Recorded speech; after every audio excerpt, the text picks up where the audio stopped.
ताऊ चाचा जो भी है, काफी लोग बोलते थे कि भाई लड़की को बाहर पढ़ाना बहुत बड़ा रिस्क है, तो बट हम उसके ऊपर चलता रहे। मेन एक एम है कि मुझे अपने आप को सक्सेसफुल रखना है, बीइंग स्पेशली अगर आप बात करो लेडी। पापा ने भी देखा था कि भाई बेटे के साथ साथ वो कहते हैं ना, देखो दोनों को अगर इक्वल चांसेस मिलेंगे ना, इक्वलिटी तभी आती है, एक लड़का और लड़की को दोनों का अगर इक्वल चांसेस किसी भी चीज को पकड़ने के लिए या किसी भी चीज को ग्रैब करने के लिए बराबर होना चाहिए।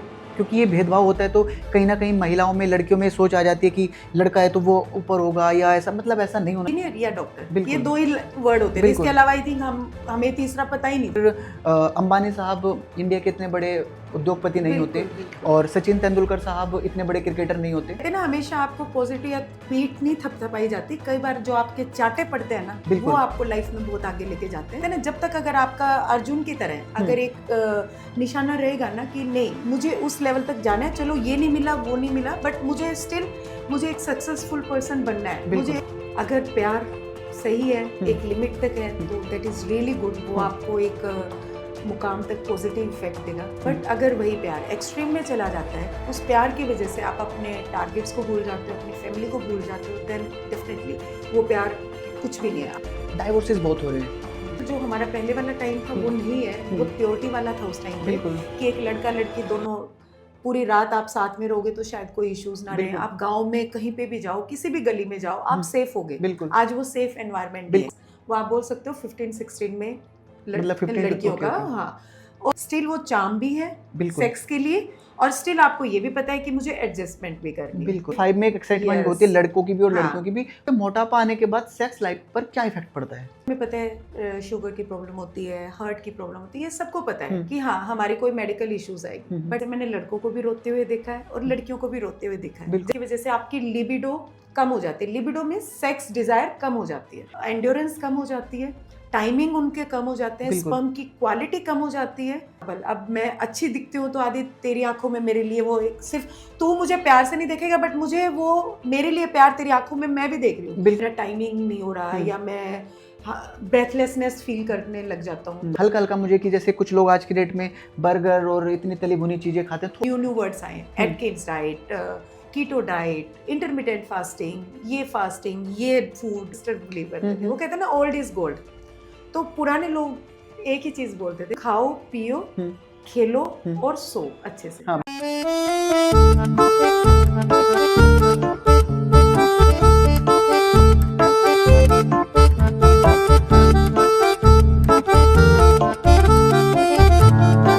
हाय, this is Aditya Baliyan and you are watching iconic films.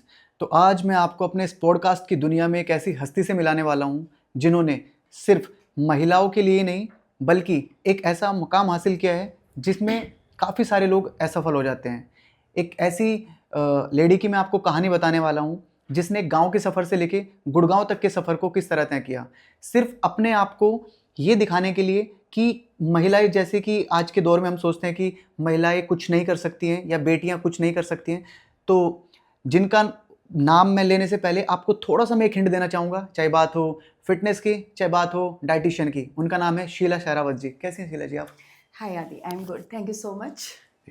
तो शीला जी, मैं एक अपने दर्शकों को एक बात जानना चाहता हूँ और बताना चाहता हूँ आपके माध्यम से कि आप अपने बारे में थोड़ा सा प्रकाश डालिए, बताइए कि महिलाओं के ऊपर बताइए, और कहाँ से आप ताल्लुकात रखती हैं, आपका जो जन्म स्थल है कहाँ पर है, और किस तरह से आपने अपने जीवन में क्या क्या मुकाम हासिल किया है। आदि, फर्स्ट ऑफ ऑल जैसे आपने बोला कि गांव से गुड़गांव तक का सफ़र जी, तो मैं बिलोंग करती हूँ झज्जर डिस्ट्रिक्ट के मातानील गांव से। ओके। और मैं इस फील्ड में आई हूँ, you can say last 20 years से आप बोल सकते हो। I have been in this field for the last 20 years, dietitian के फील्ड में। और 20 साल पहले की अगर हम बात करें तो गांव की तो छोड़ो, आई थिंक छोटे शहरों में भी डाइटिशियन का नहीं पता था एग्जैक्टली कि मीनिंग क्या होता है डाइटिशियन का। तो उस टाइम पे गांव से एक डाइटिशियन का जो सपना लेके हम लेके आए, तो सोचा नहीं था कि यहाँ तक का, इस टाइप तक का हम पहुँच जाएंगे। बट बाय द, वो कहते हैं ना, blessings of God and fathers specially उसमें काफ़ी रोल प्ले करते हैं, पेरेंट्स, तो उनकी वजह से आज यहाँ पे हैं हम। बट अगर बात करें, क्योंकि गांव में जैसे बोला ना 20 साल पहले, एक तो लड़की को पढ़ाना ही बहुत बड़ी बात थी। बिल्कुल। मतलब एक प्रोफेशनल कोर्स की तरफ लेके जाना तो दूर की बात, बट उनको एक अपने घर से दूसरी सिटी तक जाना ही बहुत बड़ी बात थी। बट जो फादर थे आर्मी में थे उस अच्छा, टाइम। आपके जो फादर हैं हाँ, थे या हैं? थे। अच्छा, अभी वो अभी भी नहीं। हैं, ओके ओके। हाँ, अभी तो वो बड़े आर्मी में थे। हैं। ओके वो ओके। आर्मी में थे और उन्होंने मुझे उस टाइम सिर्फ ना सोशल या आप बोलते हो समाज से, सिर्फ इवन हमारी फैमिली में भी ताऊ चाचा जो भी है, काफी लोग बोलते थे कि भाई लड़की को बाहर पढ़ाना बहुत बड़ा रिस्क है। बिल्कुल। क्योंकि गांव से निकलना ही एक होता था। क्योंकि अगर मेरी बहनों की बात करें तो किसी की 11वीं में, किसी की 12वीं में, बहुत एक दुक्का जिसने ग्रेजुएशन की बिल्कुल। होगी, otherwise I am the only one girl जिसने की इस लेवल तक यहाँ आए। तो उस टाइम पे अपने आप को बाहर लेके जाना, पढ़ना और इस लेवल तक लाना बहुत ही अपने आप में चैलेंजिंग था। It's not easy. पापा को भी सुनना पड़ा और मुझे भी, और उसी प्रेशर में कि पापा ने मुझे एक रिस्पॉन्सिबिलिटी और एक लायबिलिटी के साथ मुझे बाहर भेजा है। देखिए, तो जिस तरह से आपने बताया, आज से 20 या 25 साल पहले की अगर मैं बात करूं तो गांव जो होते थे वहाँ पे काफ़ी सारे बंधन होते थे और लड़कियों को लेकर के काफ़ी सारी बातें की जाती थी। क्योंकि देखिए, अभी तो आप कह सकते हैं हम 2026 में हैं तो बहुत सारी चीज़ें ईजी हो जाती हैं। सोशल मीडिया के माध्यम से हम एक दूसरे से कनेक्ट हो पाते हैं, हमारी सोच जो है थोड़ा खुल जाती है। बट इतने साल पहले आप एक गांव से निकल करके आपने कैसे सोचा कि मुझे इस फील्ड में जाना है? क्योंकि देखिए, फिटनेस को लेके पिछले 8-10 साल में ही क्रेज हुए हैं लोग, उससे पहले इतना क्रेज नहीं था। बिल्कुल। देखो, सोच तक कभी कुछ नहीं है। वो कहते हैं ना, हमारे प्लान्स अलग होते हैं, भगवान के प्लान्स अलग होते हैं। तो बट हम उसके ऊपर चलता रहे। मेन एक एम है कि मुझे अपने आप को सक्सेसफुल रखना है, बीइंग स्पेशली अगर आप बात करो लेडी। बिल्कुल। क्योंकि उस टाइम पे गांव में मैंने यही देखा था कि लेडी को तो एक घर पे बैठ के उनको बोलते थे आप चूल्हा चौकी करो, आपका यही काम है। आदमी का काम होता है बाहर करना, बट मुझे ये नहीं करना था। तो मेरा बस एक वही क्लियर था कि शीला, मुझे घर नहीं बैठना, और सेम फोकस पापा का था। तो कितनी मुसीबतें आई होंगी उस टाइम? क्योंकि देखिए, दूसरे लोगों को कन्विंस करना कि नहीं नहीं मुझे ये करना है, मुझे इस फील्ड से में जाना है, मतलब बहुत सारी चीज़ें। बिल्कुल, बहुत मुश्किल आई, बट पापा की वजह से वो थोड़ी इजी होती रही। क्योंकि पापा ने भी देखा था कि भी बेटे के साथ साथ, वो कहते हैं ना, देखो दोनों को अगर इक्वल चांसेस मिलेंगे ना, इक्वलिटी तभी आती है। एक लड़का और लड़की को, दोनों को अगर इक्वल चांसेस किसी भी चीज़ को पकड़ने के लिए या किसी भी चीज़ को ग्रैब करने के लिए अगर सेम एटमॉस्फेयर दिया जाएगा, तो डेफिनेटली लड़कियां भी कुछ ना कुछ करेंगी। तो जैसे आपके पापा की जो सोच थी, उनके लिए मैं 2 लाइनें कहना चाहूँगा। तो जितने भी दर्शक देख रहे हैं, उन सबको मैं एक बात बताना चाहता हूँ। जो इस तरीके की फैमिली होते हैं, जो इस तरीके के माता पिता होते हैं, अपनी बेटियों के लिए ऐसा सोचते हैं, तो ये 2 लाइनें हैं मेरी कि बेटियाँ देश की शान होती हैं, कि बेटियाँ देश की शान होती हैं, पापा की परी और मम्मी की जान होती हैं। 2-2 घरों को रोशन करती हैं बेटियाँ, 2-2 घरों को रोशन करती हैं बेटियाँ। शादी से पहले पिता का मान और शादी के बाद पति का सम्मान होती हैं बेटियां। तो बेटियों को पढ़ाइए, उनको वही अधिकार दिलाइए जो आप एक लड़के को देखते हैं। और हमेशा लड़का और लड़की मेरे हिसाब से बराबर होना चाहिए, क्योंकि ये भेदभाव होता है तो कहीं ना कहीं महिलाओं में, लड़कियों में सोच आ जाती है कि लड़का है तो वो ऊपर होगा, या ऐसा, मतलब ऐसा नहीं होना चाहिए। मेरा है कि दोनों को बराबर महत्व मिलना बहुत जरूरी है, तभी आप उसको फ्लरिश कर पाओगे अगर राइट एनवायरनमेंट दोगे ना। बिल्कुल। एंड रही बात की यहाँ तक कैसे पहुंचे, देखो इट्स नॉट ऑलवेज कि आपका, वो कहते हैं ना, हमेशा पॉजिटिव माइलस्टोन्स नहीं होते। कई बार आपको ना नेगेटिव और फेलियर्स का भी सामना करना पड़ता है आदि। तो आई स्टिल रिमेम्बर कि उस टाइम पे 2 ही वर्ड होते थे कि आपको क्या बनना है। बिल्कुल। बड़े होके या तो इंजीनियर या डॉक्टर, ये 2 ही वर्ड होते थे। इसके अलावा आई थिंक हमें तीसरा पता ही नहीं था। बिल्कुल। तो मेरे में भी था कि मुझे डॉक्टर बनना है, मुझे दिमाग में डाला कि डॉक्टर बनना है। तो 12th जैसे तैसे करके करी। उसमें 10th और 12th में मार्क्स अगर पूछोगे तो इट्स नॉट ऑलवेज कि आपकी जो डिग्री है या जो आपके मार्क्स है वो मैटर करते हैं। तो आप मार्क्स अगर आदि मेरे से पूछोगे तो 10th में 56%, 12th में 56%। देखिए, यहाँ पे मैं आपको एक बात बताऊंगा, कभी भी ना हम किसी की डिग्रियां देखकर ये अंदाजा नहीं लगा सकते हैं कि आप क्या बनने वाले हो। देखिए, अगर डिग्रियां ये बताने लगे तो फिर अंबानी साहब इंडिया के इतने बड़े उद्योगपति नहीं होते, और सचिन तेंदुलकर साहब इतने बड़े क्रिकेटर नहीं होते। मैंने ये बात ना इसलिए बोला है क्योंकि लोगों को लगता है जो इंटेलिजेंट होते हैं ना वही कुछ कर पाते हैं। नहीं, अगर आपने ठान लिया तो मैं 56% से पास आउट 10th और 12th। उसके बाद मैंने 1 ईयर ड्रॉप किया क्योंकि मुझे मेडिकल में जाना था। बट वहाँ पर ड्यू टू फाइनेंस आप बोल सकते हो, MBBS मेरा क्लियर नहीं हुआ, BDS क्लियर हुआ। बट सिंगल अर्निंग पापा थे तो उन्होंने बोला कि मैं लोन ले लूंगा। बट उस टाइम पे लोन लेना, मैं कहा नहीं, 2 ब्रदर्स भी हैं। मैंने कहा नहीं, मैं आई क्विट कि मुझे ये नहीं करना, इट्स ओके। मैंने मतलब वो नहीं कर पाए। BDS में मुझे पैसा चाहिए था, BDS नहीं कर पाए। फिर मैंने ग्रेजुएशन की होम साइंस, होम साइंस का नाम सुनते ही मैं भी रो रही थी कि यार मैं कहाँ एमबीबीएस बनने जा रही थी, कहाँ मुझे होम साइंस में जाना है कि कुकिंग करना है। बिल्कुल। बट वो कहते हैं ना, गॉड के प्लान कई बार आपके लिए बहुत सक्सेसफुल होते हैं। देखिए यहाँ पे ना मैं एक सब लोगों को बात बताना चाहता हूँ। मैंने जो मेरा पर्सनल मानना है, मैं पहले ये सोचता था कि मुझे 5 साल बाद ये बनना है, 8 साल ये बाद ये बनना है। मैंने अपने इस छोटे से जीवन काल में यही सीखा है कि हम सिर्फ सोच सकते हैं, बट जो भगवान के जो प्लान है ना, उनको हम बिल्कुल भी इधर से इधर नहीं कर सकते हैं। देखिए सोचते सब पॉजिटिव है, कोई जो भी इस दुनिया में आया है वो इंसान चाहते हैं कि मैं खुश रहूं, मुझे तरक्की मिले, बट आप सिर्फ कर्म कर सकते हो, फल देने वाला वही है। और कभी कभी हमें लगता है कि जैसे आपने बताया कि आपने होम साइंस लिया, या तो आप एमबीबीएस से सीधा होम साइंस पे आते हो, तो बहुत बड़ा एक बट आज जहां पर है आपको खुशियां होती हो कि मैंने वो सही ट्रैक पर। देखो कहते हैं ना, हमेशा आपको पॉजिटिव या पीठ नहीं थपथपाई जाती, कई बार जो आपके चाटे पड़ते हैं ना, वो आपको लाइफ में बहुत आगे लेके जाते हैं। बिल्कुल। तो मुझे भी वो कहाँ पे पापा की एक्सपेक्टेशन थी कि मैं 80% लेके आऊंगी, कहाँ मुझे 56% मिले, कहाँ पे मुझे था एमबीबीएस बनना है और बीडीएस में नंबर आया, बट वहाँ पे भी फाइनेंशियल की वजह से आई क्विट। फिर मैंने होम साइंस में लिया। बट वो कहते हैं ना, जब तक अगर आपका अर्जुन की तरह अगर एक निशाना रहेगा ना कि नहीं मुझे उस लेवल तक जाना है, चलो ये नहीं मिला वो नहीं मिला, बट मुझे स्टिल मुझे एक सक्सेसफुल पर्सन बनना है, मुझे एक अर्निंग, क्योंकि उस टाइम पे ना ये था कि शादी से पहले मुझे अपने आप को इस लेवल तक लाना है कि मुझे घर नहीं बैठना, मैं कुछ ना कुछ अर्न करूं। तो वहां जाके मुझे एक स्कोप दिखाई दिया डाइटिशियन का। बिल्कुल। देन मैंने कहा चलो शीला लेट्स स्टार्ट कि हम इसके ऊपर फोकस करते हैं। फिर मैंने ग्रेजुएशन की 4 इयर्स का जो बीएससी होम साइंस ऑनर्स, उसके बाद डाइटेटिक्स में आए। डाइटेटिक्स में हमने अपना अच्छे मार्क्स से स्कोरिंग किया, और उसके बाद मेरी लाइफ की आप कह सकते हो डाइटिशियन वाली जर्नी वहाँ से स्टार्ट हुई। वहाँ से तो ये आपने जब सोचा तो आपके फैमिली का क्या रिस्पॉन्स था कि डाइटिशियन, क्योंकि ये एक ऐसा शब्द है, एक ऐसा ये आप कह सकते हैं कि एक ऐसी जॉब आप इसको बोल सकते हैं कि बहुत कम लोग इसके बारे में जानते थे, और ये आजकल चलो मैं मान सकता हूँ ट्रेंड में है, बट इतने टाइम पहले शायद इतना ट्रेंड में नहीं था। सिर्फ मेरे पापा को पता था कि मैं क्या कर रही हूँ। आप भी हैरान होगे, मेरे फैमिली मेंबर को किसी को नहीं पता था what I was doing that time dietitian, और किसी को मतलब भी नहीं पता था कि कर क्या रही है भाई शीला। फिर पापा कहते हैं जो भी कर रही है शी इज डूइंग वेल। तो डाइटेटिक्स का करके मैंने आरएनआर हॉस्पिटल से मैंने ट्रेनिंग की, फिर वहाँ से मैंने अपनी एक जर्नी स्टार्ट की।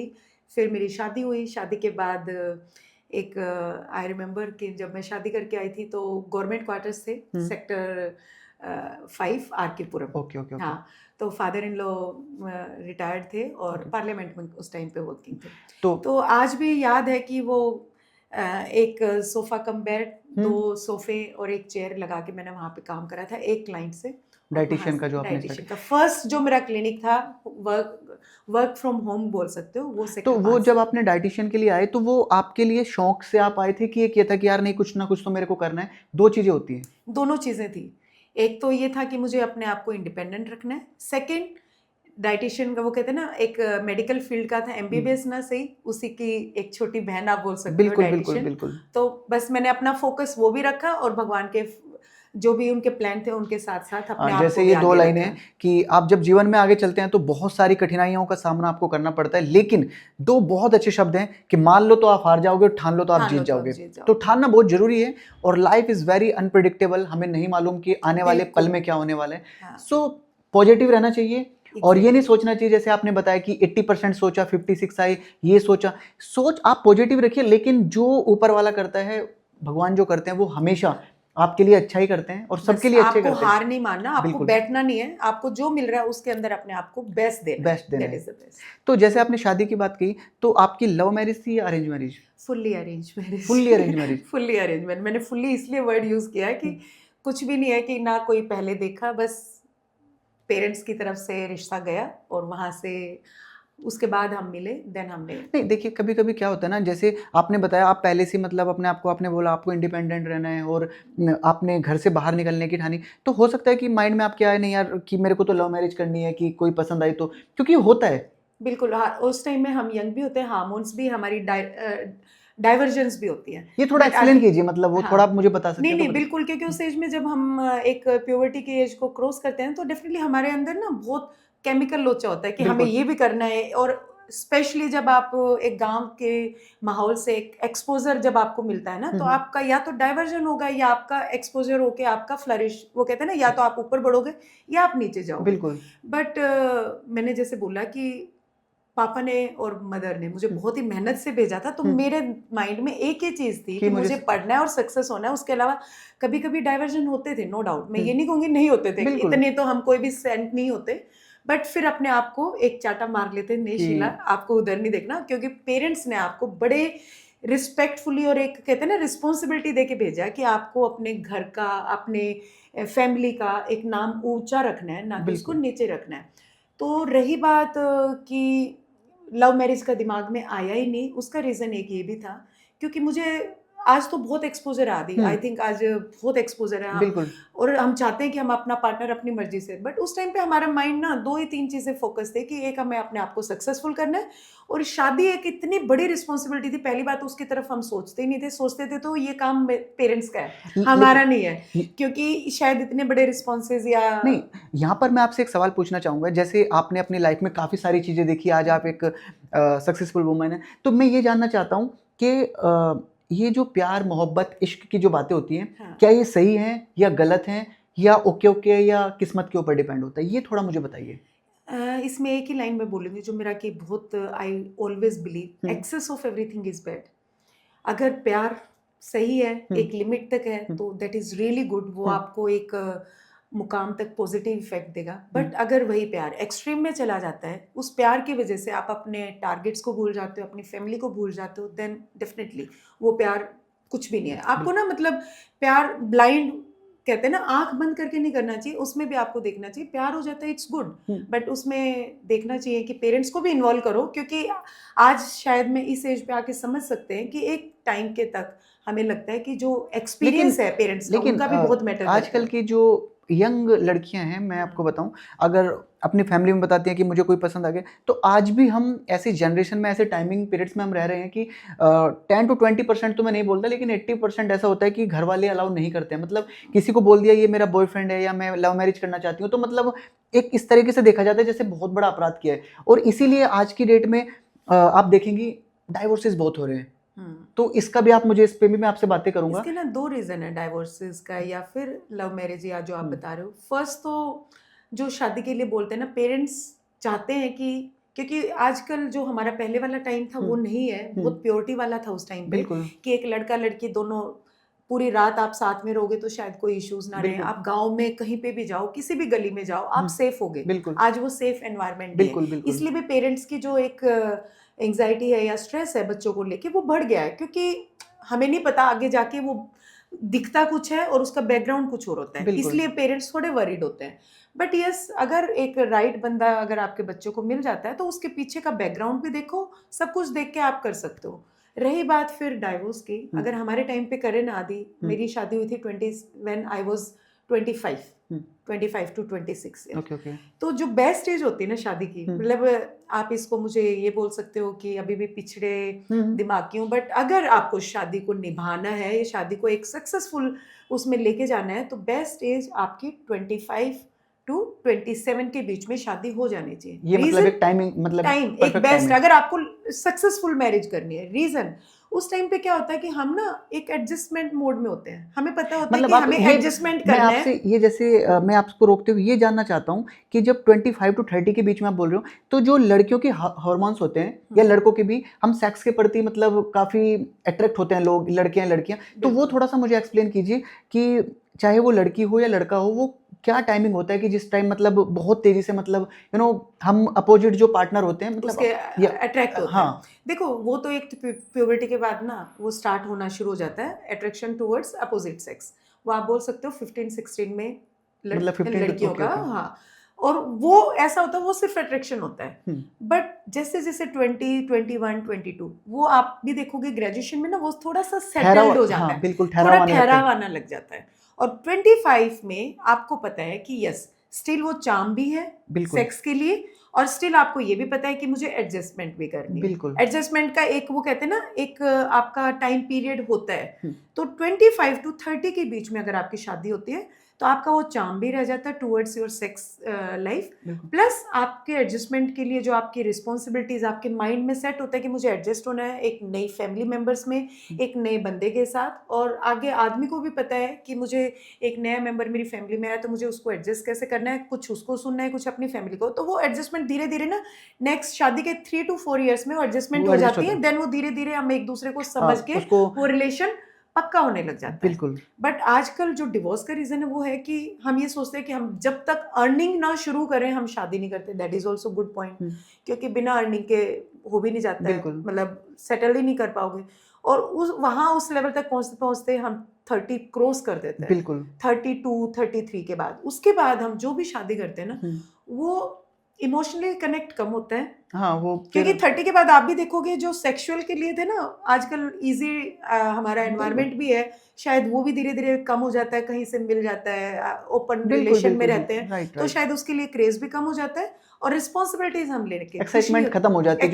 जो 25 में एक एक्साइटमेंट होती है लड़कों की भी और लड़कियों की भी, वो 35 होती है, 30 के बाद तो ऑब्वियसली देखो हमारे टाइम पे रिस्ट्रिक्शंस थी, बट उन रिस्ट्रिक्शंस ने प्यार को भी मेंटेन करा। आजकल ये ओपन रिलेशन है या लिव इन में रह लो, उसकी वजह से वो भी, उसके भी नेगेटिव और पॉजिटिव, उसकी वजह से एक दूसरे की तरफ जो अट्रैक्शन थी या वो कहते हैं ना एक क्रेज था, वो भी खत्म हो जाता है। प्लस फिर हम 30 के बाद हम इंडिपेंडेंट इतने हो जाते हैं कि हम लगते हैं कि भी अगर तू नहीं झुक रहा तो मैं क्यों झुकूं। ये बहुत बड़ा सवाल आपने बोला कि तो मैं यही रिस्पॉन्सिबिलिटी नहीं लेते और झुक के रेडी नहीं हो। कोई भी रिश्ता अगर आपको चलाना है ना तो उसमें झुकना पड़ेगा, बहुत जरूरी है, एक ना एक को झुकना पड़ेगा। वो कहते हैं बिना झुके तो कोई भी रिश्ता नहीं चलता, और शादी तो एक ऐसी आप उसको बोल सकते हो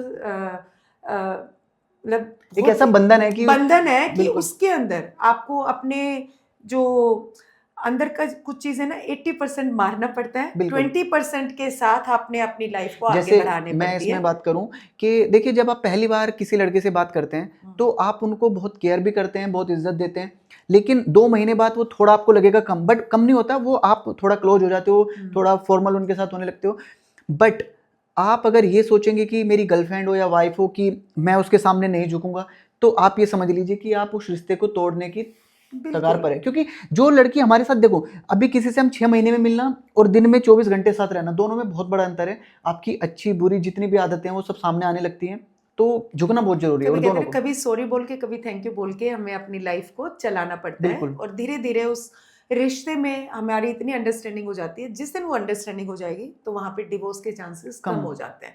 और रिस्पॉन्सिबिलिटीज, लायबिलिटीज, डेफिनेटली शादी का नाम ही वो है, तो अगर आप शादी करने के लिए रेडी हो तो आप रिस्पॉन्सिबिलिटी उठाने के लिए भी रेडी होना चाहिए। बट आजकल बच्चे रिस्पॉन्सिबिलिटीज नहीं उठाते क्योंकि उनको शायद परवरिश यही मिली होती है। हमने आई थिंक, मैं कहूँगी उसमें कुछ हद तक हमारा भी कुछ ना कुछ वो एक हाथ है कि हमने उनको इतनी चीजें दे दी हैं, आगे परोस के दे दी हैं, शायद उसकी वैल्यू भी नहीं पता आज उन बच्चों को ना। स्ट्रगल का मतलब वो कहते हैं ना लैकिंग रहती है ना, उतनी उस चीज के लिए क्रेविंग रहती है। हमारी लाइफ में बहुत चीजों की लैकिंग थी कि यार मुझे आज भी याद है कि एक साइकिल भी थी, यार ये साइकिल लेनी है, और एक गाड़ी तो बहुत बड़ी चीज। बिल्कुल। और आजकल बच्चों पैदा होते ही गाड़ी में जा रहे हैं, तो उनको कोई भी ना है नहीं, कुछ क्रेज नहीं है, कुछ डेफिशिएंसी नहीं है, कुछ भी कमी रहेगी तो ही आप किसी चीज के पीछे। हाँ, इसको सीधा बोल सकते हैं, जब आप मुसीबतों के पहाड़ों पर ऊपर चढ़ते हैं तो आपको उस पहाड़ पे चढ़ने की समस्या और उसकी खुशी का अंदाजा होता है, और अगर आप सीधा ही प्लेन के द्वारा वहां चले जाते हैं तो आपको लगेगा कि यार, वो कहते हैं ना,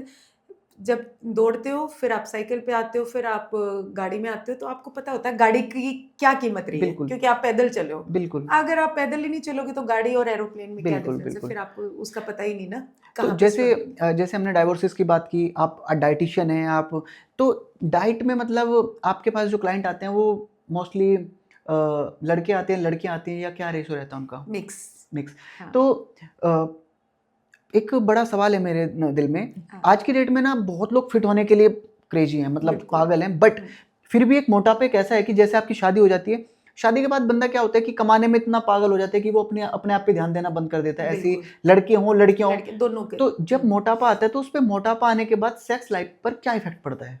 बिल्कुल, वो कहते हैं ना, मोटापा ना सिर्फ आपके शरीर को इफेक्ट करता है बल्कि आपकी बेड लाइफ को भी इफेक्ट करता है। रीजन, क्योंकि अभी तक देखो, मोटापे से हमें पता है शुगर की प्रॉब्लम होती है, हार्ट की प्रॉब्लम होती है, ये सबको पता है कि हाँ हमारी कोई मेडिकल इश्यूज आएगी, बट आपको पता भी नहीं चलता कि आपकी पर्सनल लाइफ कितनी इफेक्ट हो जाती है जस्ट बिकॉज ऑफ मोटापा। बिल्कुल। एंड मैं ये सिर्फ बोलने के या किताबी एजुकेशन के ऊपर नहीं बोल रही हूँ, मेरा 20 साल का एक्सपीरियंस है। मैंने लड़कों को भी रोते हुए देखा है और लड़कियों को भी रोते हुए देखा है, जस्ट बिकॉज ऑफ कि मोटापे की वजह से हमारी जो इंटीमेसी है वो कम हो रही है।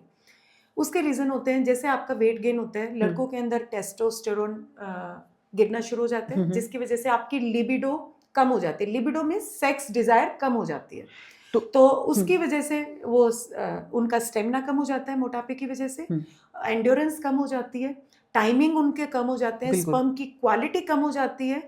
सेम लड़कियों के अंदर कि उनकी जब अपीयरेंस खराब हो जाती है, तो फॉर एग्जांपल अब मैं अच्छी दिखती हूँ तो आदि तेरी आंखों में मेरे लिए वो एक सिर्फ तू मुझे प्यार से नहीं देखेगा, बट मुझे वो मेरे लिए प्यार तेरी आंखों में मैं भी देख रही हूँ। बिल्कुल तो लड़कियों को वो जो दिखते हैं ना, वो कहते हैं लड़कियां खुद को अपने आप को सामने वाले की नजरों से देखती हैं। बिल्कुल। तो जब उनको लगता है यार मैं उतनी अपीलिंग नहीं लग रही, तो उनकी भी लिबिडो कम हो जाती है, उनका भी एक अराउजनेस जो बोलते हैं ना कि एक एक्साइटमेंट टुवर्ड सेक्स, वो कम होना शुरू हो जाता है। हार्मोन इम्बैलेंस की वजह से, एस्ट्रोजन उनका अप डाउन होता है, उसकी वजह से उनको भी इच्छा नहीं होती है सेक्स की, अगेन वो लिबिडो हमारी कम हो जाती है और पीरियड्स इरेगुलरिटी हो जाती है, जिसकी वजह से कहीं ना कहीं एट द एंड उनकी सेक्सुअल लाइफ वर्स्ट हो जाती है और इंटीमेसी धीरे धीरे दूर हो जाने लगे। तो उसकी वजह से ना सिर्फ उनकी पर्सनल और बेड लाइफ इफेक्ट करती है, एट द एंड वो पूरी उनकी लाइफ को इम्पैक्ट करती है, वो दूर हो जाते हैं।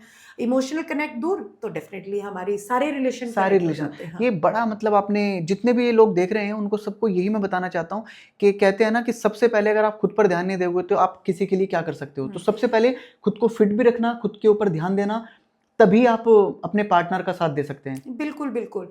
और जैसे अभी आपने बोला कि लोग ना इसके बारे में बात करते हुए डरते भी हैं। मेरे पास कपल्स आते हैं अलग अलग, सेम कपल्स होंगे, बट वो कहेंगे मैम हमारी ना सेक्सुअल लाइफ, मतलब मेरा टाइमिंग नहीं हो रहा है, या मैं ब्रेथलेसनेस फील करने लग जाता हूँ, तो प्रॉपर नहीं हो पाता। क्योंकि अगर आप थोड़ा सा भी ड्यूरिंग दैट पीरियड या दैट इज इम्पोर्टेंट टास्क आप बोल सकते हो, उस टाइम पे अगर आपका माइंड थोड़ा सा भी डाइवर्ट होता है तो definitely it all effect.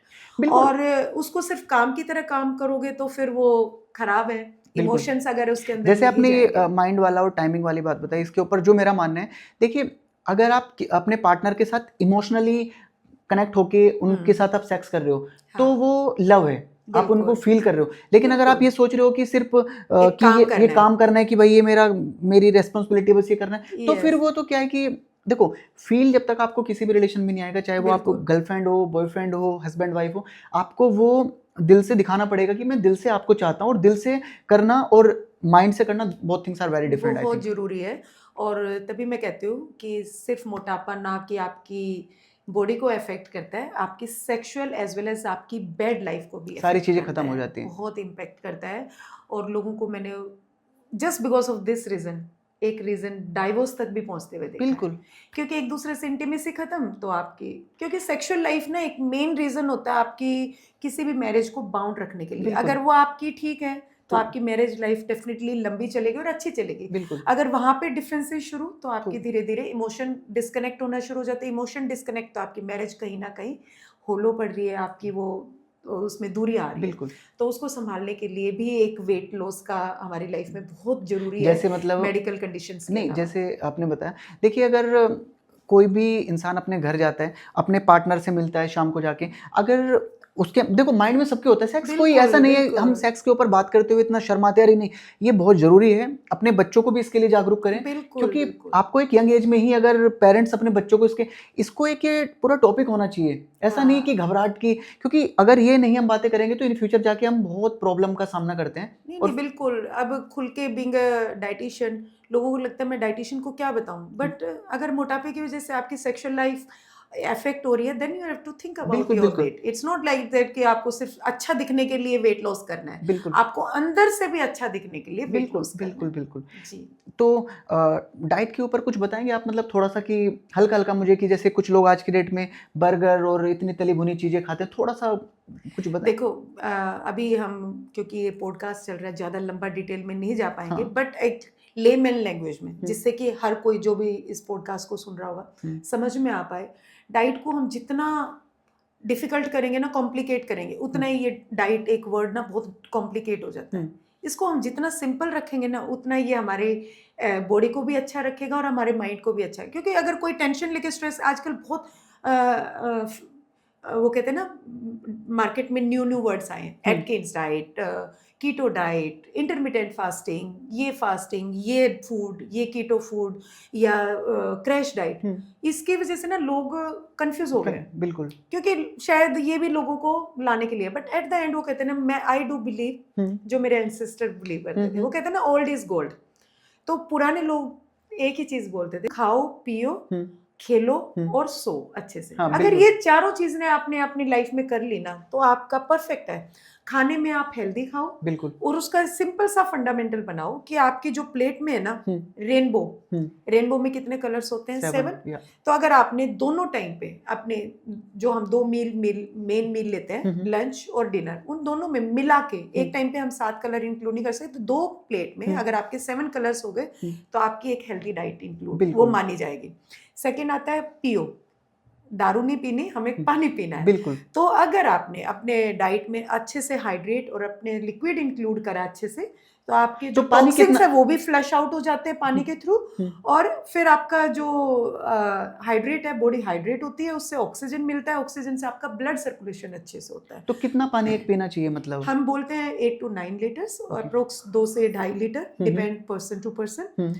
Still उसके लिए मैं एक छोटा सा आपको टेस्ट देना चाहूंगी। लोगों को स्टिल कंफ्यूजन होता है, अब जैसे मैं पूरा दिन चलती नहीं हूँ तो हो सकता है मुझे 1 लीटर की जरूरत हो, अगर आप जिम कर रहे हो सकता है आपको 3 लीटर की जरूरत हो, तो उसको कैसे आप पता करोगे? आपने अच्छा क्वेश्चन पूछा, क्योंकि लोगों को ये कंफ्यूजन होता है इतना पानी पीना नहीं, एक्सेस पानी पियोगे ना that is also not good.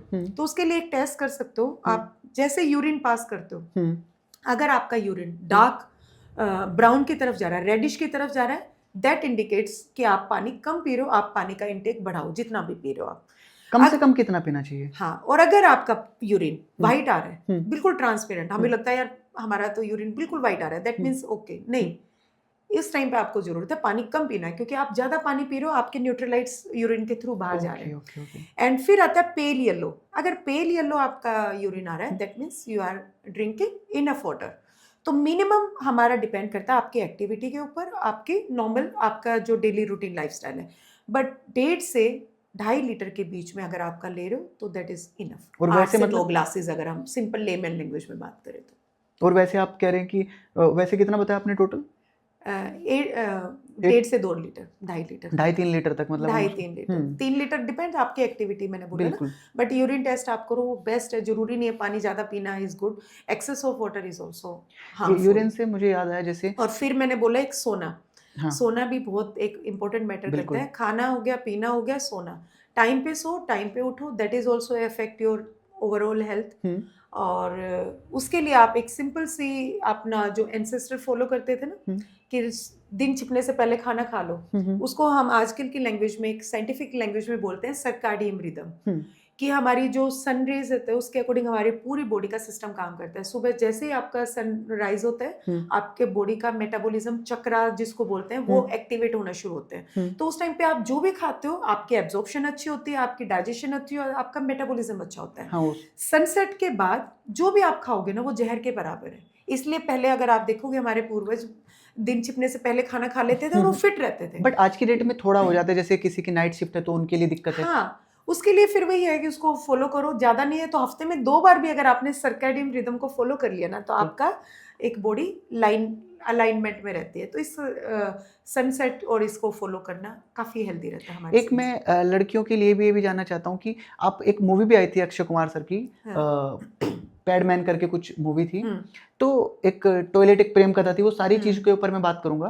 तो मुझे आप ये बताइए, पीरियड्स के बारे में थोड़ा लड़कियों को भी बताइए, और सबके जागरूक होना बहुत जरूरी है, क्योंकि लड़कियां अपनी फैमिली को बताते हुए घबराती हैं, डरती हैं। बहुत बार ऐसे केसेस होते हैं। बिल्कुल बिल्कुल। देखो आजकल ये फिर भी कम हो गया, हमारे टाइम पे नहीं था कि इवन मदर्स भी बात नहीं करती थी हमसे, बट आजकल काफी इवन स्कूल्स में भी एजुकेशन दी जाती है, कि जब आपके 4th 5th में एजुकेशन दे देते हैं। बट स्टिल आजकल प्रॉब्लम जो हो रही है पीरियड से रिलेटेड, PCOS, पॉलीसिस्टिक ओवरी, आजकल यंग गर्ल्स में बहुत फ्रीक्वेंसी है, और उसका रीजन है लाइफस्टाइल। तो अर्ली पीरियड्स आना, हमारे टाइम पे आते थे 7th 8th क्लास में, आजकल 5th 6th में आ जाते हैं, और उसके रीजन क्या है? एक्सपोजर टू स्क्रीन, बिल्कुल, और उसमें हम क्या देखते हैं, क्या कंटेंट देख रहे हैं। इस पॉइंट को मैं थोड़ा सा हाँ, खुल के बात करना चाहता हूँ। हाँ, अगर हम कोई भी कुछ इस तरीके की सेक्स टाइप की वीडियोस हम देखते हैं तो हमारी मतलब ऑटोमेटिक वो जो चीजें 10 साल बाद होनी थी वो 8 साल पहले स्टार्ट हो जाती है कुछ बिल्कुल ऐसा। बिल्कुल। देखो हमारे टाइम पे एक्सपोजर था ही नहीं, हमने वो चीजें कभी देख ली। मूवी टीवी में भी आ गया था तो पेरेंट्स आते थे तो उठ के चले जाते थे, शायद हमें वो पूरा देखने का मौका भी नहीं मिलता था। बिल्कुल। तो आजकल ये जो अर्ली पीरियड्स का एक मेन रीजन है, बाकी तो सबको पता है कि जंक ज्यादा है, एक्सरसाइज कम हो गई है, बच्चे आउटडोर नहीं जा रहे हैं, घर पे ज्यादा स्क्रीन पे रहते हैं, खाना अच्छा नहीं है, दिस इज कॉमन। बट एक मेन रीजन जो अर्ली पीरियड्स का है वो हमारा एक्सपोजर टू स्क्रीन है, अडल्ट मटेरियल जो हम देखते हैं। तो हमारे जो सेक्स हार्मोन है, रिप्रोडक्टिव हार्मोन्स है, वो जल्दी ग्रो होते हैं। तो ये सही है गलत है? नहीं, दैट इज रॉन्ग, क्योंकि आप अपनी बॉडी के साथ खिलवाड़ कर रहे हो। नेचर ने एक चीज बनाई है, नेचर के अगेंस्ट अगर कुछ भी करोगे, इसलिए तो पीसीओएस आ रहा है, इसलिए अर्ली पीरियड्स आ रहे हैं।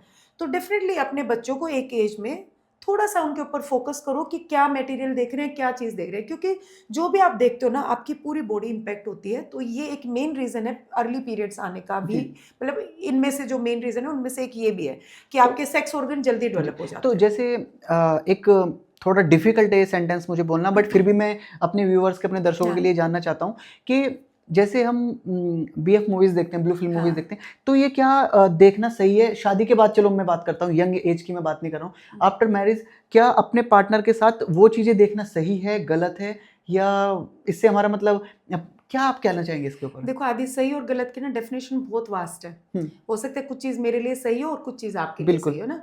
रही बात पार्टनर की, तो अगर पार्टनर को अपने आप की, वो कहते हैं ना, कई बार क्या होता है, मैंने बोला शादी एक ऐसी चीज है, साथ साथ रह रह के हम एक दूसरे से भी बोर हो जाते हैं। बिल्कुल। तो उस लाइफ के अंदर कुछ एक्साइटमेंट लाने के लिए कुछ कपल्स डेफिनेटली देखना चाहते हैं। बिल्कुल। और देखना चाहिए अगर आपको वो देखने से आपके पॉजिटिव इफेक्ट आ रहा है। क्योंकि कई बार क्या होता है कि हमारी वो सेंसेशन भी, हम अब इतने साल से हम साथ रह रहे हैं तो शायद एक दूसरे की सेंसेशन के यूज्ड टू हो जाते हैं। तो उसको अगर एक्साइटमेट करना है ना, तो आप ये चीजें देखो, सो दैट आपकी लाइफ में भी कुछ एक्साइटमेंट आए। बट वो एक टाइम के बाद, और एक दोनों मैच्योर्ड लेवल पे हैं, तो it's not bad at all. अगर आपके पार्टनर दोनों, अगर आप इसमें रह रहे हो, हाँ, उसमें आप टेस्ट एंड ट्रायल कर सकते हो, आप अपनी कुछ एक्साइटमेंट ला सकते हो, कुछ डिफरेंट थिंग्स ऐड कर सकते हो, तभी आपकी लाइफ एक रहेगी। सेम अगर मोनोटोनस रहेगा तो डेफिनेटली हाँ वो प्रॉब्लम हो जाती है। तो जैसे मतलब आपके पास कपल्स आते हैं, तो आज की डेट में जिम को लेके काफी क्रेज है लोगों के दिल में, बट एक शॉर्टकट बहुत अपनाते हैं लोग, इंजेक्ट करने लगते हैं बॉडी को,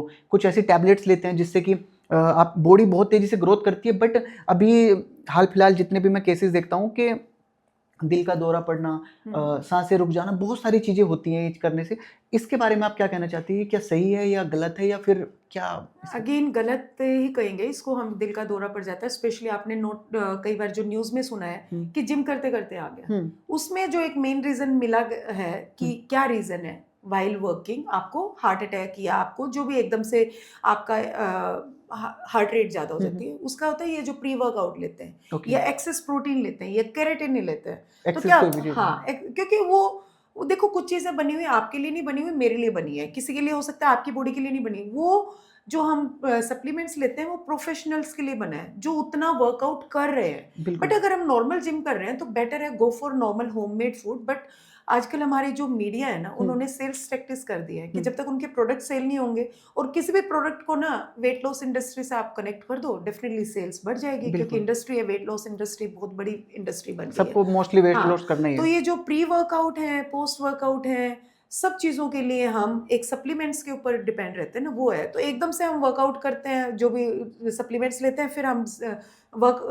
उसमें अपना जिम में अपना पसीना बहाते हैं, तो हमारी हार्ट रेट इतनी ज़्यादा तेज हो जाती है और एक्साइटमेंट इतनी होती है कि हम नोटिस ही नहीं कर पाते कब हमारा हार्ट ओवर पंप कर रहा है। सेक्स को लेके भी ये दिक्कत ही आती है इसमें, क्योंकि जब हम इंजेक्ट करते हैं तो ऑब्वियसली बहुत सारे आप जितने में बॉडी में, मतलब मेल्स स्पेशली अपनी इस की हमारी जो टाइमिंग है, इसको इम्प्रूव करने के लिए बहुत चीजें टेस्ट एंड ट्रायल करते हैं। तो यही मैं जानना चाहता हूँ, जैसे आपके पास जो लड़के आते हैं, तो वो क्या कहते हैं इस बारे में? कुछ ऐसे भी आते होंगे जिसने इंजेक्ट किया होगा बॉडी में, या इस तरीके की टैबलेट्स ली होंगी जो शॉर्टकट अपनाते हैं, तो उनके साथ क्या समस्या आती है और क्या आप लोगों को मैसेज देना चाहते हैं? समस्या मतलब जैसे एक दो मैंने बोला ना, कुछ आते हैं केस, तो डेफिनेटली उनको लगता है कि मैम, पहले तो मैं उनको यही बोलती हूँ, आप जो भी लेना चाह रहे हो ना उसको कट ऑफ करो। बिल्कुल। क्योंकि अननेचुरल चीज, आप एक मेडिसिन आज लोगे, कल आपकी बॉडी उसकी यूज्ड होएगी, फिर आप उससे एक वर्जन एक्स्ट्रा लेना चाहोगे तो आपकी बॉडी उसके यूज टू हो रही है, जब तक वो केमिकल नहीं जाएगा आपकी बॉडी रिएक्ट ही नहीं करेगी। बिल्कुल। तो बेटर है नेचुरल, घर में हमारी किचन में बहुत चीजें हैं, हम उनको उस तरह की चीजें बोलते हैं। और बेसिकली अगर आपको सेक्सुअली हेल्दी रहना है ना, ऐसा नहीं है, लोग पूछते हैं कि ma'am sex healthy sexual life कब तक की होती है, 60-70। मैंने कहा नहीं, आप 90 तक भी आप सेक्स लाइफ बेटर कर सकते हो, स्पेशली मेल्स की अगर बात करें। वो डिपेंड है आपकी डाइट और एक्सरसाइज। अगर आप एक्सरसाइज और अच्छा खाना खा रहे हो और एक अल्कोहल और ये जो भी बुरी चीज़ें, इनसे अपने आप को दूर रख रहे हो, कि जितनी भी केमिकल की चीज़ों से दूर रखोगे, आप खुद ट्राई करना, आप कभी नोटिस करना, आप 10 सालों से अगर आप कोई एक्सरसाइज नहीं कर रहे, suddenly you start doing exercise ना, आपके टाइमिंग्स इंक्रीज होने शुरू हो जाएंगे, आपका जो टेस्टोस्टेरोन है वो इंक्रीज होना शुरू हो जाएगा एक हेल्दी डाइट लेने से। तो डेफिनेटली विद द टाइम लगता है नेचुरल चीज़ों से, बट वो परमानेंट फिक्स होता है, ना कि टेम्परेरी फिक्स होता है। तो उनको हम यही बोलते हैं। इसी में एक सवाल और ऐड करूंगा, काफ़ी बार टीवी के ऊपर सेट्स आते हैं बहुत सारी जगह कि सेक्स की टाइमिंग बढ़ाने के लिए टैबलेट्स का यूज करते हैं कुछ लोग, तो ये सही है गलत है? नहीं, बिल्कुल गलत है। वो डिपेंड है आपके जो दोनों पार्टनर है कि उनको क्या, क्योंकि there is no timing for sex, सबका अपना टाइमिंग होता है, अपनी फीलिंग्स है। तो अगर आपको लग रहा है कि आपका कुछ है, आपका इरेक्शन अच्छे से टाइम पे नहीं हो पा रहा है, या फिर आपका टाइम नहीं हो, ज़्यादा लंबा टाइम तक नहीं ले पा रहे हो, तो डेफिनेटली उसके लिए आपको अपने फिजिकल वर्कआउट मैंने बोला और डाइट के लिए।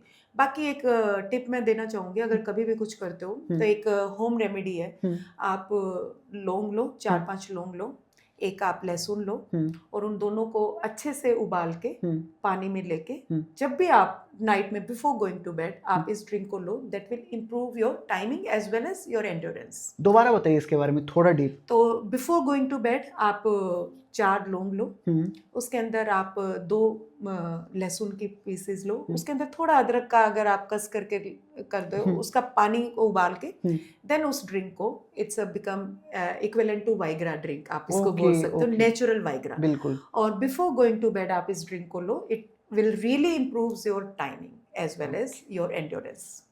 ये तो मतलब काफ़ी, क्योंकि बहुत सारे लोगों के साथ ये समस्या होती है, तो ये बहुत बड़ी आपने बात बताई। क्योंकि देखो, इसको भी इम्पैक्ट ना सारी चीज़ें करती है, आपका स्ट्रेस भी इम्पैक्ट करता है, आपकी स्लीप भी, आपकी लाइफ में क्या चल रहा है, बहुत सारे फैक्टर। तो एकदम से कोई भी मेडिसिन ले और उस चीज़ को करे तो बेटर है रूट्स तक जाओ। बिल्कुल। अगर रूट्स को ठीक करोगे तो आपकी ऑटोमेटिकली सारी चीज़ें ठीक हो जाएंगी। तो थोड़ा एक ये भी बताइए मुझे कि जैसे आपके पास जितने भी क्लाइंट्स आते हैं, डिप्रेशन, एंजाइटी या इस तरीके की बातों पर आप क्या बोलना चाहते हो उन्हें कि किस वजह से सारी चीज़ें होती हैं? हाँ आदि, इस पे मैं आपको, आपने एंजाइटी डिप्रेशन बोला है, देखो मोटापा जो मैंने बोला है ना, टैबू, इसके लिए हम एक बोलेंगे, टैबू है, आज भी है। लोगों को लगता है नहीं, आजकल बॉडी शेमिंग नहीं है। भाई अगर आज आप देखो, मैं इस फील्ड में हूँ, मैंने लड़कियों को डिप्रेशन में जाते हुए देखा है। एक एग्जांपल मैं देना चाहूँगी, एक लेडी मेरे पास आई, उसने मुझे उस टाइम नहीं बताया, शी वाज सो डिप्रेस, कहते मैम मुझे वेट लॉस करवाना है, अदरवाइज तो मेरी लाइफ हेल है। मैंने कहा चलो, पहले उसको काउंसलिंग किया, मैंने कहा डोंट वरी, आप वेट लॉस करो। 3 मंथ्स के बाद she had lost 20 kg, touch wood.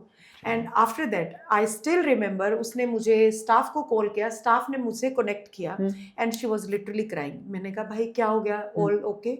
Then she told me कि ma'am thank you so much, आज आपकी वजह से मैं 6 महीने के बाद अपने हस्बैंड के साथ बाहर डिनर पे गई हूँ। मैंने कहा ऐसा क्यों? कहते मैम मोटापे की वजह से मेरे हस्बैंड ने मुझे लॉक करके रखा हुआ था एक रूम के अंदर पिछले 1 साल की वजह से, कि नहीं सब्जी भी मैं ला दूंगा, तू बाहर मत निकल, क्योंकि उसको अच्छा नहीं लग रहा, उसकी वाइफ मोटी है, तो उसको सिर्फ मोटापे की वजह से घर में लॉक रखा हुआ था। एंड शी वाज हैप्पी कि आज मेरे हस्बैंड ने खुद बोला कि चलो डिनर करके जाते हैं। तो ये सोच के देखो, वो लेडी तो फिर भी बहादुर कहूंगी, एटलीस्ट उसने कोशिश करा वेट लॉस के लिए। उसकी जगह कोई और होती, डिसहार्टन होके अपने साथ कुछ भी मिस हैपनिंग हो सकती थी, वो अपनी जान भी ले सकती थी, कुछ भी। वो कहती थी, कहते मैम कई बार मेरे दिमाग में आता था कि मैं जान ले लूं, क्योंकि आज मुझे हस्बैंड ही नहीं पूछ रहा, तो मैं किसके पास जाऊं? तो that was really worst thing. और ऐसा ही एक एग्जांपल, एक पेरेंट मेरे पास रोती रोती है, कहते मैम मुझे वेट लॉस करना, अपने लिए करना। मैंने कहा किसके लिए करना है? कहते बेटी के लिए। मैंने कहा वाई सो? कहते मेरे को मेरी बेटी ने पीटीएम में आने के लिए मना कर दिया। जस्ट इमेजिन आदि, बीइंग आज मैं मदर हूँ, आई फील बैड अगर मुझे मेरी बेटी बोल दे कि मम्मा आप पीटीएम में मत आओ, आप अच्छे नहीं लगते हो। सोच के देखो एक मदर के ऊपर क्या बहुत मतलब उस टाइम पे उस क्लाइंट के हाथ आईज तो थी, पर आई वाज आल्सो शॉक्ड मैंने ठीक। कहा हम तो उस जनरेशन से हैं कि जहाँ पे पेरेंट्स को आंखों से डर जाते थे, और नहीं। आज वो लेडी मेरे सामने बैठी है, वो ये कह रही है कि मुझे मेरी बेटी ने पीटीएम में आने के लिए मना कर दिया क्योंकि मैं फैट हूँ, मैं अगली दिखती हूँ, तो उसकी वजह से आज मैं लूज करना हूँ। तो मैंने कहा कई बार ना वेट लॉस के लिए ना हमेशा मोटिवेशन, पॉजिटिव मोटिवेशन काम नहीं करती। बिल्कुल। आदि कई बार ना जो नेगेटिव मोटिवेशन है, जो हाँ, वो आपको भी। एक चाटे पड़ते हैं ना, बिल्कुल। समाज से हो गए, चाहे आपके हस्बैंड से हो गए, चाहे आपके बच्चों से हो गए, वो भी आपको वेट लॉस की तरफ लेके जाते हैं। तो ये मैंने कहीं बुक्स में नहीं पढ़ा, ये मेरा प्रैक्टिकल एक्सपीरियंस है कि यार वेट लॉस के लिए सिर्फ कई बार डाइट और मोटिवेशन काम नहीं करती, कई बार नेगेटिव मोटिवेशन आपके लिए ना इसको तो वो आप काम ऐसे करते बोल हैं। सकते हैं जैसे एक पुरानी कहावत है कि जब तक अच्छे नहीं दिखेंगे तब तक अच्छे नहीं बिकेंगे। तो ये है Exactly. फैमिली के लिए भी, अगर और बेटा इस बेटी भी ऐसा बोलते हैं कि आपको अच्छा दिखना ही पड़ेगा, तो ये अच्छी भी चीजें हैं। सबको अच्छा दिखना है, बट उसको अच्छा कैसे दिखना, मेंटेन करना, उसके ऊपर कोई वर्कआउट नहीं करना जा वही रहा। प्रॉब्लम है। अब उस लेडी की शादी के बाद जो उसकी हालत होती है, उसमें किसका रीजन होता है? हस्बैंड भी है, बच्चे भी हैं भाई। कितने हार्मोनल चेंजेस से निकलती बिल्कुल। है, बच्चा 9 महीने आप बिल्कुल पेट में रखते हो, उसके बाद उस स्टमक को वापस से उस शेप में लाना, it's not easy. Easy at all. बिल्कुल। आपको यहाँ से स्ट्रोंग होना पड़ता, बिल्कुल। Only then. बट शायद हम कई बार ना, आप शायद उस चेयर पे बैठे, मैं इस चेयर पे, शायद आप मेरे को नहीं समझ पाओगे जब तक आप यहाँ पे नहीं आ बिल्कुल पाओगे बिल्कुल ना। वो बिल्कुल कहते हैं ना, वही कि एक बच्चा पैदा करना ना आदमी का सिर्फ 2 मिनट का काम होता है, बिल्कुल। उसके बाद किसका काम है? लेडी का। हाँ, वही है उसको कि 9 महीने रखना है, उन हार्मोन से निकलना है, उसके बाद उस वेट को कम भी करना है। नहीं करोगे तो हस्बैंड की नजरों में आप अपने लिए रिस्पेक्ट खो रहे हो, आप अपने लिए वो एक जो पैम्पर मिल जाता था वो खो रहे हो। जैसे आपने कहा कि आप उस चेयर पे हैं और मैं इस पर हूँ और मैं उस बात को नहीं समझ पाऊंगा, तो ये बिल्कुल है कि अगर मुझे उसके दर्द को समझना है तो उसके दर्द से मुझको गुजरना पड़ेगा। एग्जैक्टली। और रही बात एंग्जाइटी जो आपने बोला ना, एक मेनोपॉज, हम्म। आई थिंक आज मैं भी उसमें से निकल रही हूँ, तो शायद मैं और अच्छे से समझ पा रही हूँ। मेनोपॉज, इसको बोलते हैं बीमारी, ये औरतों की है, इट्स नॉट बीमारी। एक 40s के बाद हमारे अंदर हार्मोनल चेंजेस शुरू हो जाते हैं, मेनोपॉज बोलते हैं उसको, प्री मेनोपॉजल बोलते हैं। बट अगर इसको राइट तरीके से अगर समझे ना, मेनोपॉज, तो आदमियों को भी, मैन को भी पॉज लेने की जरूरत है ड्यूरिंग दैट पीरियड। रीजन, क्योंकि आज मैं एकदम से हमारे जो मेनोपॉज में क्या होता है, ज़्यादा डिटेल में नहीं जाएंगे साइंटिफिक में, 2 ही हार्मोन्स का लोचा होता है, एस्ट्रोजन एंड प्रोजेस्टेरोन। एस्ट्रोजन आपका गिरता है, प्रोजेस्टेरोन आपका गिरता है। दोनों के फंक्शन क्या होते हैं? आपको इमोशनली स्ट्रॉन्ग करते हैं। एस्ट्रोजन हमेशा आपको ना फाइट करने के लिए रेडी रखता है, आपके कनेक्शन को स्ट्रॉन्ग बनाता है। प्रोजेस्टेरोन आपकी नींद अच्छी देता है, आपको कोई भी स्ट्रेस आता है उससे फाइट करने के लिए स्ट्रॉन्ग रखता है। बट 40s के बाद धीरे धीरे ये गिरते हैं, तो आपके इमोशंस फ्लक्चुएट करते हैं। आपने कभी नोटिस किया होगा, आई डोंट नो, अपने आसपास, यार तू तो बड़ी चेंज हो गई है, यार तू पहले वाली नहीं रही, यार क्या कर रही है, तू भूल जाती है छोटी छोटी बातों में, यार प्लीज यार डॉक्टर को दिखा ले। बच्चे भी कहते हैं मम्मी क्या हो गया, सठिया गए हो क्या, भूल जाते हो आप। ये वर्ड्स जो है ना, हमें अंदर से ना, एक तो हम ऑलरेडी उस फेज से निकल रहे थे, और ये वर्ड्स हमें अंदर से और खोखला कर देते हैं। तो उस टाइम पे ना हम लेडीज को तो ध्यान रखना ही है। आई नॉट ऑलवेज से कि चलो जो, बट जो घर में है ना, उनका भी एक इंपॉर्टेंट रोल होता है उस फेज से निकालने के लिए। एक लेडी एडजस्ट करती है आपकी फैमिली में आके, उस टाइम वो कभी किसी को नहीं बोलती मैं टूट गई हूँ। शुरू में होता है, किसी को पता भी नहीं चलता वो कितना टूट के उस फैमिली को संभालती है, कितना टूट के एक बच्चे को ग्रोन अप करती है। बट मेनोपॉज पे आके हम ना टूट जाते हैं, हम रोना शुरू कर देते हैं, कहते यार क्या है, यार तेरा ये नोटंकी, यार रोने की नोटंकी मत कर। ये वर्ड ना हमें अंदर से खाली करते हैं, जिसके ऊपर बीतती होती है उसको मालूम हम रोना नहीं चाहते, really don't want to cry, but ये जो हार्मोन्स है ना, बिल्कुल ये हमें समझ में नहीं आता। तो उस टाइम पे आदमी को या आपके बच्चों में जो भी घर पे है ना, जो भी देख रहे हो, प्लीज समझो इस बात को कि वो उस लेडी की प्रॉब्लम नहीं है, उसके अंदर जो हार्मोनल लोचा है ना वो है। तो उस टाइम पे मैन ओ पोज, आपको पोज करने की जरूरत है, आपको अपने थॉट्स को समझने की जरूरत है। इट्स ओके यार, ओके तेरे को प्रॉब्लम हो रही है, बैठ थोड़ा पानी पी, चलो कल डॉक्टर के पास, ये कहने के बजाय जाके डॉक्टर को दिखा, अच्छा कल डॉक्टर के पास चलते हैं यार, ठीक है। फिर कहते हैं अच्छा कोई बात नहीं, भूल गई ना, मैं देखता हूँ कहाँ रखे। तो उनको उस चीज के ऊपर फोकस अगर मैं इसमें ये पूछूं कि एक हैप्पी मैरिड लाइफ की भी जरूरत होती है आदि। कई बार ना मैं आप तेरे से बात कर रही हूँ, इट्स नॉट लाइक दैट कि मेरे को तेरे को प्रॉब्लम बतानी है, नहीं, बिल्कुल मेरे को ये कि कोई सुन ले यार, मुझे बैठ के, ये होता मुझे है। उस टाइम पे अगर तू मुझे कहेगा ना यार तू ये दवाई ले ले, यार तू प्लीज थोड़ा मेडिटेशन कर ले, तो मेरा दिल करेगा मैं तेरे को एक चाटा और मारूं। मुझे मेडिटेशन की जरूरत नहीं है, मुझे सुनने की जरूरत है कि जो मैं बोल रही हूँ ना, मुझे सुनो। बिल्कुल, कई बार सुनना ही आपकी सारी थेरेपी का काम है। तो समटाइम्स आदमी को समझने की जरूरत है, एंड समटाइम्स क्या होता है कि हम लेडीज इसको आदत भी बना लेते हैं। आई विल नॉट से कि हमेशा आदमियों की गलती है, बट कई बार हमें लगता है कि यार हमें मेनोपॉज है, हमें तो ये चलेगा। नहीं, हमें उसको इम्प्रूव करने की जरूरत है। आपको अभी जिम में जाने की जरूरत है बजाय कि घर में रहने की, अपने ऊपर फोकस करने की। आपने अपने बच्चों को संभाल लिया, हस्बैंड को संभाल लिया, अब आपको अपने आप को संभालने की जरूरत है। इसी में एक बहुत इंपॉर्टेंट मैं बात पूछना चाहता हूँ, एक हैप्पी मैरिड लाइफ के लिए मंथ में कितनी बार हमें सेक्स करना चाहिए ताकि हमारी बॉडी में भी कोई कमी ना आए? क्योंकि कभी क्या होता है हम किसी भी चीज को एक्सेस कर जाते हैं तो दिक्कतें आती हैं, और इतना भी दूर ना चले जाएं कि हम महीनों तक अपनी वाइफ या अपने पार्टनर के साथ कनेक्ट नहीं हो रहे। तो sex is very most important for a happy married life. मैंने एक रील भी बनाई है, बिल्कुल है, सेक्स से ज्यादा इंपॉर्टेंट ना, सेक्स तो है ही डेफिनेटली। सेक्स करने से मेल्स को भी एक कहते हैं ना, आपकी कार्डियक इश्यूज, हार्मोन रिलीज होता है, आपके कार्डियक हेल्थ बेटर रहती है, फीमेल्स की भी स्किन भी बेटर होती है, आपका एस्ट्रोजन भी बढ़ता है, आपका प्रोजेस्टेरोन में भी इम्पैक्ट है। दोनों में हार्मोन्स का एक मेडिकली होते हैं। बट महीने में सेक्स अगर करोगे ना, मंथ में अगर हम एक हेल्दी सेक्स की बात करें, 3 or 4 times in a week after 40s is more than enough, I think. But उससे ज़्यादा इम्पोर्टेंट है इंटीमेसी, फिजिकल इंटीमेसी। देखो कई बार ना आदमी को समझने में प्रॉब्लम हो जाती है। हमें लगता है कि हमें हक चाहिए, आदमी उस टाइम में हो जाता है सेक्स के लिए रेडी। नहीं, हमें सिर्फ हग ही चाहिए, हमें उस टाइम पे सेक्स नहीं चाहिए। तो कई बार ना misunderstanding is also plays an a role. हमें होता है कि यार आज थोड़ा कडलिंग कर लो, हग कर लो, किस कर लो, that is enough for us. आप ये सोचो कि मैं आपका क्लाइंट, और मैं एक सवाल ये पूछना चाहता हूँ, कभी कभी क्या होता है कि जब हम किसी के अपने पार्टनर के पास जाते हैं तो टच करती ही हमारी बॉडी में सेक्स की फीलिंग्स आने लगती हैं, बट एक टाइम के बाद क्या होता है कि वो पूरे 24 घंटे भी हमें बाहों में रखे तो भी फीलिंग्स नहीं आती है। ये क्यों होता है और कब होती है चीजें? वो जब आप 24 घंटे वो साथ रहते हो ना, अगेन मैंने बोला कि वो आपका एक सेंसेशन वो खत्म हो जाती है। तो उसको इम्प्रूव करने के लिए, उसके अंदर स्पाइस लाने के लिए पार्टनर को एक दूसरे के साथ ना डेली रूटीन के छोटे छोटे टच कि यार बड़ी अच्छी लग रही है, अरे वाह ये तो बड़ा अच्छी, कॉम्प्लीमेंट देना। क्योंकि कॉम्प्लीमेंट देते हैं ना, इट्स नॉट हम बोल रहे हैं, हमारी बॉडी के अंदर हैप्पी हार्मोन्स निकलते हैं। तो कॉम्प्लीमेंट देना लेना जितना अच्छा लगता है ना, कई बार कॉम्प्लीमेंट देना भी उतना ही है, वो भी एक मेडिसिन का काम करता है। तो आप चलते फिरते अपने पार्टनर को ना फिजिकल टच, कहीं बट में मार दिया, कभी चलते चलते किस कर दिया, तो ये जो छोटी छोटी डे की चीजें है ना, वो नाइट में आपकी सेक्सुअल लाइफ को बेटर करती है। हम लेडीज ना, आप एकदम से आओगे, हो सकता है you are ready for sex, but I am not ready. बिल्कुल, मुझे रात को सेक्स के लिए रेडी होने के लिए ना, पूरे दिन में मुझे पैम्परिंग चाहिए, मुझे अपने आप को मतलब उस टच के लिए, उस रेडी होने के लिए मुझे रेडी होना है। आपको उसके पूरा दिन आपको मेरे पे एफर्ट डालने पड़ेंगे, सिर्फ वो तभी इनर फील आएगा कि आप मुझे ये फील करो रियल। क्योंकि we womens are cater to emotions, you man cater to logic. हमें लॉजिक से कोई मतलब नहीं होता, हमें इमोशंस ही है। अगर आप हमें इमोशंस दोगे तो हम उसके रिटर्न में आपको सेक्स भी देंगे, हम आपको सब कुछ देंगे, बट हमें रिटर्न में इमोशंस चाहिए।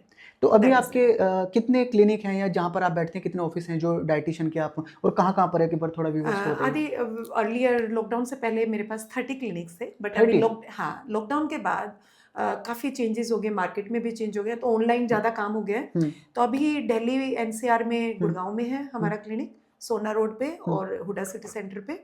एंड दिल्ली में हमारा, वेस्ट दिल्ली में पंजाबी बाग है, साउथ दिल्ली में होश खास है, और ऐसे ही करनाल में है हमारा। अगर पंजाब में चंडीगढ़ में है, तो ऐसे क्लिनिक है। बाकी मैं लिस्ट आपको दे दूँ। एक ये बताइए, सेक्स करने से या किस करने से कभी कभी लोग बोलते हैं कि हमारी कैलोरीज डाउन होती हैं या बर्न होती हैं, उसका क्या? हाँ, आजकल काफ़ी वायरल भी हो रही है रील कि एक किस करो आपकी इतनी कैलोरीज डाउन, तो लोग उसको ना वेट लॉस से कनेक्ट कर रहे हैं। बिल्कुल। तो भाई एक किस करने से, किस भी डिफरेंट टाइप, एक होती है ऐसे, बिल्कुल, और एक होती है इंटेंस, जिसमें आपकी पूरी फेस मसल्स इंक्लूड होती है, आपकी पूरी बॉडी अपने पार्टनर को एक हम बोल सकते हैं। तो अगर आप वो इंटेंस वाली किस करोगे ना, तो 1 घंटे अगर आप इंटेंस किस करते हो तो जाके आपकी 50 to 60 कैलोरीज बर्न आउट होती है। तो प्लीज आई वुड सजेस्ट कि किस को सिर्फ किस करने के लिए किस करो, ना कि वेट लॉस करने के बिल्कुल, लिए। बिल्कुल। तो किस को वेट लॉस से जोड़ने की कोशिश कोई ऐसी विश मत करो कि किस करने से आपका वेट लॉस हो जाएगा। किस करोगे तो डेफिनेटली आपके मूड्स अच्छे होंगे, आपके हैप्पी हार्मोन्स आएंगे, आपका एस्ट्रोजन पे इम्पैक्ट पड़ेगा, आपकी बॉडी खुश होएगी। बिल्कुल, बट उसको वेट लॉस से ना करें, किस को सिर्फ किस करने के लिए करें, ना कि वेट लॉस। बिल्कुल बिल्कुल। तो अभी आप मतलब गुड़गांव में ही रहती हैं और जी। अभी आप अपने हस्बैंड और बच्चों के साथ रहती हैं। बिल्कुल हैप्पी फैमिली। तो आप अभी खुश हैं मतलब अपने जितना भी much. जो भी आपने सोचा कि लाइफ में आपने स्टार्टिंग में आपने जैसे बताया कि कुछ आपके ड्रीम्स थे जो उस टाइम नहीं कंप्लीट हुए, पूरे नहीं हो पाए, बट अभी आप एट द एंड आपको लगता है कि जो भगवान के जो सोचे हुए मैसेज होते हैं वो आपको जब मिलते हैं तो आप उसको खुशी आप उसमें जाहिर करते हैं उसके लिए। बिल्कुल बिल्कुल, देखो एट द एंड वो किसी ने बड़े बुजुर्ग बोलते थे कि भगवान जो करता है अच्छे के लिए करता है। उस टाइम शायद हम उसको रियलाइज नहीं कर पाते हैं, but after that I think we can notice कि यस ये नहीं होता तो शायद ये नहीं होता। तो इट्स ओके, 56% लेके अगर आज हम यहाँ पर हैं तो इट्स अ बिग डील। बिल्कुल, ब्लेसिंग्स ऑफ गॉड। तो जितने भी लोगों ने ये पूरा पॉडकास्ट देखा, पहले तो आप सबका बहुत बहुत शुक्रिया, और शीला जी का भी शुक्रिया अदा करूंगा, लेकिन उससे पहले आप लोगों को एक बात बताना चाहता हूं।